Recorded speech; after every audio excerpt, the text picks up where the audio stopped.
بسم اللہ الرحمن الرحیم۔ السلام علیکم ڈیئر اسٹوڈنٹس، وقار ارشد آپ کا بایولوجی ٹیچر۔ کیسے ہیں آپ سب؟ امید ہے خیر و عافیت سے ہوں گے۔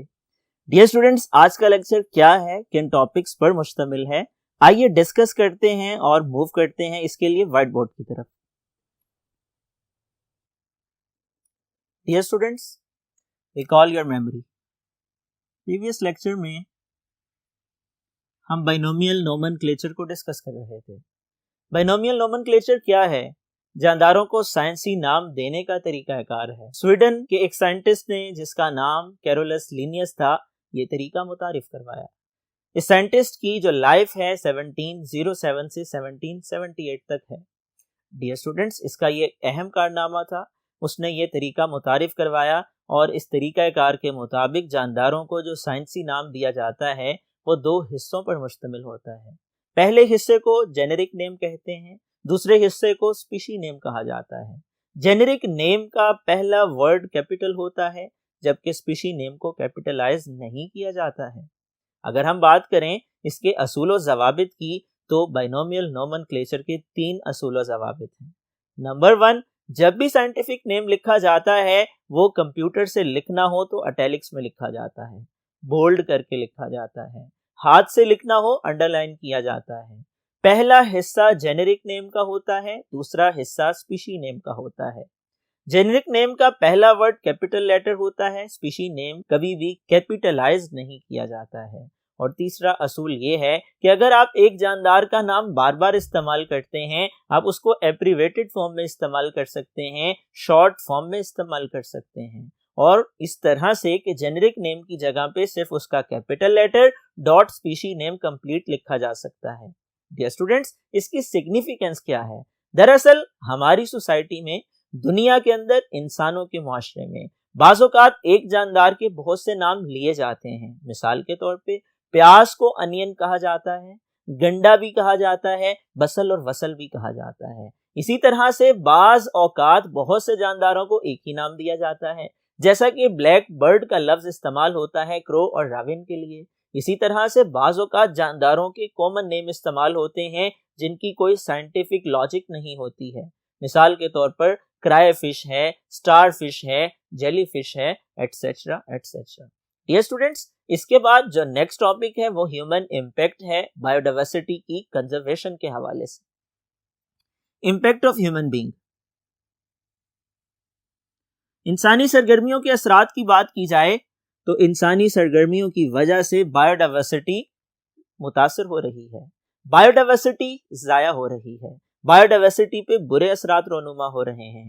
دراصل گزشتہ کچھ عرصے سے اگر ہم مطالعہ کریں تاریخ کا، تو انسانی سرگرمیاں بایو ڈائیورسٹی کو متاثر کر رہی ہیں۔ انسانوں میں جوں جوں جدت آ رہی ہے، جنگلات کا کٹاؤ بڑھتا جا رہا ہے، آلودگی میں اضافہ ہوتا جا رہا ہے، ماحولیات کی تباہی بڑھتی چلی جا رہی ہے، موسموں کی شدت میں تبدیلی آ رہی ہے۔ اس وجہ سے جو جنگلی حیات ہے، جو آبی حیات ہے، متاثر ہو رہی ہے۔ اگر ہم بات کریں ٹائپ آف سپیشیز کی، انسانی سرگرمیوں کی وجہ سے جانداروں کی بہت سی نسلیں ایسی ہیں معدوم ہو چکی ہیں، انہیں ہم ایکسٹنٹ سپیشی کہتے ہیں، اور کچھ نسلیں ایسی ہیں جو خطرات کا شکار ہیں، انہیں ہم انڈینجرڈ سپیشی کہتے ہیں۔ ایکسٹنٹ سپیشیز کی بات کی جائے، ڈیفینیشن امپورٹنٹ ہے اور پوچھی جاتی ہے۔ بتائیے what is extinct species، یا اس طرح سے سوال آتا ہے define extinct species، آپ بتا سکتے ہیں a species is called extinct species if there is no doubt that the last member of that species has died in that ecosystem، کہ وہ species extinct species کہلاتی ہے کہ جس کا آخری ممبر بھی بلا شک و شبہ ختم ہو چکا ہے، مر چکا ہے، ایکو سسٹم میں نہیں ہے۔ اسی طرح سے اگر ہم بات کریں انڈینجرڈ سپیشی کی،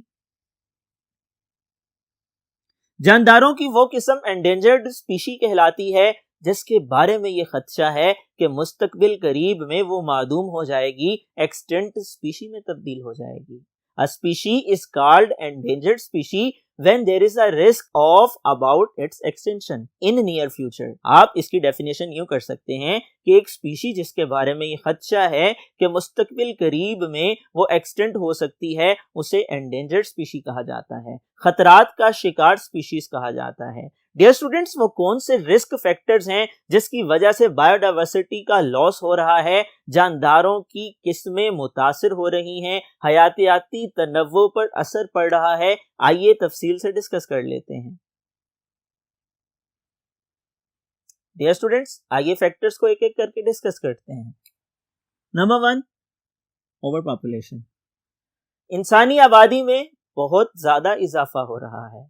अगर हम मुतालिया करें तारीख का, तो गुज़िश्ता अदवार के मुकाबले में मालूमात के ज़राए बढ़ने के नतीजे में, इजादात के इजाफे की सूरत में, ज़िंदगी की आसाइशों के बढ़ने की सूरत में, बीमारियों के इलाज दरियाफ्त होने की वजह से इंसानों की शरह अमवात घटती चली जा रही है और शरह पैदाइश बढ़ती चली जा रही है। इसको हम ओवर पॉपुलेशन कहते हैं। जब किसी जगह पर बसने वाली पॉपुलेशन की तादाद इतनी ज़्यादा हो जाए कि उस एनवायरनमेंट की कैरिंग कैपेसिटी से एक्सीड कर जाए, वहाँ मौजूद कुदरती वसाइल उसकी बका के लिए नाकाफ़ी हो जाएं, इसको ओवर पॉपुलेशन कहते हैं, आबादी में इजाफा कहते हैं। नतीजा क्या होता है? आबादी की बढ़ती हुई ज़रूरियात को पूरा करने के लिए जंगलात काटे जाते हैं, दरख्तों की बेदरेग कटाई की जाती है और उसके नतीजे में सॉइल एरोजन होती है। मिट्टी की ज़रखेज़ तह पानी के साथ दरियाओं नदी नालों का रुख करती है, बंजर ज़मीन पीछे छोड़ जाती है, फसलों का नुकसान होता है, मौसमियाती तब्दीली आती है, मौसमों में शिद्दत पैदा हो जाती है, सर्दी और गर्मी शदीद तरीन हो जाती है, ग्लोबल वार्मिंग होती है, ओजोन डिप्लीशन होती है, आलूदगी में इजाफा होता है, बीमारियां और सेहत के मसाइल जन्म लेते हैं और उसकी वजह से जो वाइल्ड लाइफ है, जो एक्वेटिक लाइफ है, जो जंगली हयात और आबी हयात है, उसकी ज़िंदगी खतरात का शिकार हो जाती है। डिफॉरेस्टेशन। डियर स्टूडेंट्स, डिफॉरेस्टेशन का मतलब जंगलात का कटाव है। जब जंगलात काटे जाते हैं, दरख्तों को अपनी जगह से ख़त्म किया जाता है, दरख्तों की जड़ें ज़मीन को पकड़ कर रखती हैं और अगर वो मौजूद ना हो, सॉइल एरोजन यानी मिट्टी के कटाव के इम्कानात बढ़ जाते हैं, ज़मीनी कटाव के खदशात में इजाफा हो जाता है, ज़रखेज़ मिट्टी की तह बारिश के पानी के साथ बहती हुई दरियाओं नदी नालों का रुख करती है और सैलाब की सी कैफियत पैदा होने के इम्कानात बढ़ जाते हैं। ग्लोबल वार्मिंग होती है, आलूदगी बढ़ जाती है, क्योंकि दरख्त कुदरत के फेफड़े हैं, आलूदगी को जज़ब करते हैं, ऑक्सीजन को खारिज करते हैं, कार्बन डाइऑक्साइड को एब्जॉर्ब करते हैं, हवाओं को रोकते हैं, बारिशों का सबब बनते हैं। जब ये दरख्त अपनी जगह पर नहीं होंगे, आलूदगी में इजाफा होगा। धुएं की आलूदगी कार्बन डाइऑक्साइड की मिकदार को बढ़ा देगी, नतीजे के तौर पर ऑक्सीजन की कमी हो जाएगी। जो दरख्त हवाओं को रोककर बारिशों का बायस बनते हैं, बारिशों में कमी हो जाएगी। जो दरख्त मौसम को खुशगवार बनाते हैं, उनकी गैर मौजूदगी में गर्मी की हिद्दत में इजाफा हो जाएगा। ग्लोबल वार्मिंग होगी और ओजोन डिप्लीशन होगी। नतीजे के तौर पर बर्फ के पहाड़ों के पिघलने की रफ्तार बढ़ जाएगी, सैलाब के इम्कानात और खदशात में इजाफा हो जाएगा और ये तबाही और ख़राबी का बायस बनेंगे। माहौलियात की खराबी, जंगलात की खराबी, जंगली हयात की तबाही और आबी हयात की तबाही का बायस बनेगी। Over hunting.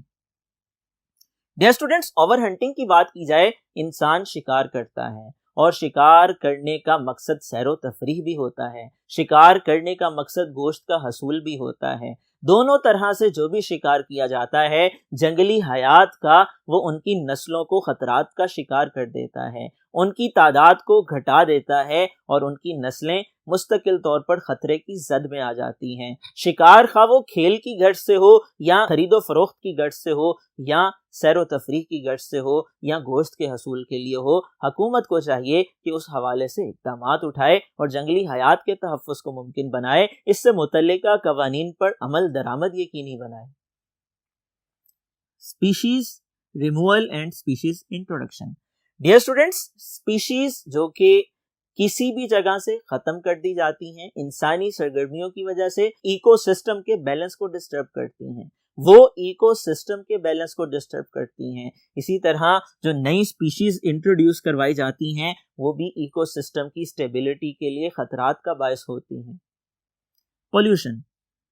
डियर स्टूडेंट्स, आलूदगी में इजाफा खा वो ज़मीन पे हो, खा वो पानी में हो या फिजा में हो, वहाँ रहने वाली मखलूकात को मुतासिर करता है, बायोडाइवर्सिटी पर असर अंदाज होता है, हयातियाती तनव्वो को खतरे का शिकार कर देता है। हयातियाती तनव्वो बायोडाइवर्सिटी को कहा जाता है। डियर स्टूडेंट्स, आलूदगी कोई भी हो वो जानदारों की नस्लों के लिए खतरे का बायस होती है। पानी में रहने वाले जानदार, फिजा में उड़ने वाले जानदार, जमीन पे रेंगने वाले जानदार और चलने फिरने वाले जानदार इससे यकसा मुतासिर होते हैं। Climate change. माहौलियाती तब्दीली की वजह से सैलाबों की कैफियत बढ़ जाती है, जलजले कसरत से आते हैं, नतीजे के तौर पे बायोडाइवर्सिटी को उसके मुज़िर असरात का सामना करना पड़ता है, उसके कंसीक्वेंसेस को फेस करना पड़ता है। Habitat loss.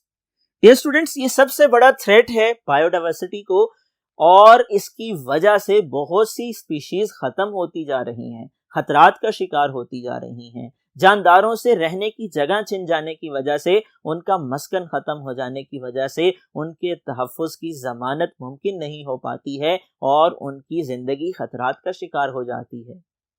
यहाँ पर interesting information objective type portion में सवालात की सूरत में पूछी जा सकती है। 10,000 साल पहले दुनिया की आबादी 5 मिलियन थी और अब ये 700 मिलियन क्रॉस कर चुकी है। आपके लिए हैरानकुन हकाइक हैं कि रोजाना की बुनियाद पर इंसानी आबादी में तकरीबन 2.5 लाख इंसानों का इजाफा होता है। 2,60,000 नए बच्चे पैदा होते हैं, नए जानदार पैदा होते हैं। इसी तरह से अगर हम इसको मिनटों के हिसाब से कैलकुलेट करें तो मिनट्स वाइज 180 की तादाद में, 180 की तादाद में नए इंसान इस दुनिया में आते हैं। ये ओवर पॉपुलेशन के इंडिकेटर्स हैं जो कि बहुत ज़्यादा सेंसिटिव और अलार्मिंग सिचुएशन की निशानदेही कर रहे हैं। आइए कुछ मजीद इंटरेस्टिंग इंफॉर्मेशन को डिस्कस करते हैं। डियर स्टूडेंट्स, आपसे पूछा जा सकता है हैबिटेट लॉस के हवाले से, बायोडाइवर्सिटी के लिए सबसे मेजर थ्रेट हैबिटेट लॉस है। आपसे पूछा जा सकता है एमसीक्यूज में, आपने जहन में रखना है कि major threat to biodiversity is habitat loss, यानी जानदारों के मस्कन का छिन जाना ये सबसे बड़ा खतरा है जानदारों के तहफ़्फ़ुज़ के लिए। डियर स्टूडेंट्स, इसी तरह सी स्टार एक एग्जाम्पल है, इसे स्टार फिश भी कहते हैं और ये छोटे जानदारों को खाती है जिन्हें मसल्स कहते हैं और वो अपने से छोटे स्मॉल एनिमल्स को, स्मॉल ऑर्गेनिजम्स को खुराक बनाते हैं। अगर किसी रीजन में समुंदर के अंदर सी स्टार यानी स्टारफिश खत्म हो जाए तो मसल्स की तादाद बढ़ जाती है। जब मसल्स की तादाद बढ़ जाती है तो उसके नतीजे में स्मॉल ऑर्गेनिजम्स की लाइफ खतरे का शिकार हो जाती है। हम ये कह सकते हैं अल्लाह ताला ने जितनी मखलूकात बनाई हैं उन सब का कोई ना कोई मकसद है। जब किसी इकोसिस्टम में से कोई एक स्पीशी डिस्टर्ब होती है तो पूरे इकोसिस्टम की स्टेबिलिटी दांव पर लग जाती है, पूरा इकोसिस्टम खतरात का शिकार हो जाता है।